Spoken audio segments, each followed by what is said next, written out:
What has really changed is the optimism that Syrians have about their future. So what we saw in the past was from 2011 to 2024, that there was essentially 3/4 of people suffered a major life event, whether a death of a family member, whether it be someone who had lost a home. What we really have seen now is that there's a change in how people view their world, that they see that the government is actually responsive to their needs, that they're actually working to benefit them, and that they're very pleased with how the transition is actually taking place. And so the real difference is this change from one government to another. In the last year, very few people say they've suffered any of the tragedies they'd had before. And so what we are seeing is a huge, huge change in optimism.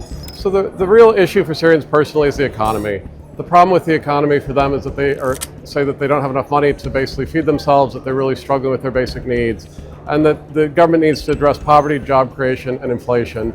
At another level, they also say that there needs to be security in the country, that there is a deep concern, even though most Syrians say that they feel safe at home, that there's armed groups going around the country, and that this is really a problem, and the government must address the challenges by disarming, working to take the arms away from groups and individuals who aren't allowed to have them.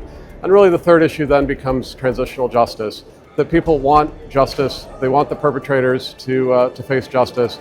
And then the final one is really services, that people are saying that the basic services aren't being provided at the level they want, although they're more or less satisfied with education, healthcare, water, and affordable housing are another set of issues that they're really frustrated with. So Syrians really do want transitional justice. One of the things that we see is that 78% think that intolerance is a problem, that we need to get past this. And so what they want is some type of government-led accountability.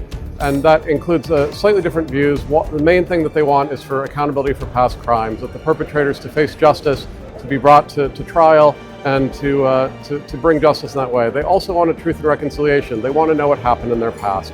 And so this is certainly the second big issue. What really comes up, though, is that there are some differences between those who are in the majority and those who are in minority groups. Minority groups really do want to focus on the things that have happened in the past year, the things that happened in Sweden, in the coastal areas, to be a part of that. The majority is a bit less concerned about that. Not to say that they don't want that, but it is something that's a point of emphasis. So the government to do this really needs to establish a truth commission to make sure that they can actually uncover all the crimes from 2014, 2011 to 2024, and even before that, to bring justice, to give voice to Syrians and make sure that they all have it's heard what they want from the past.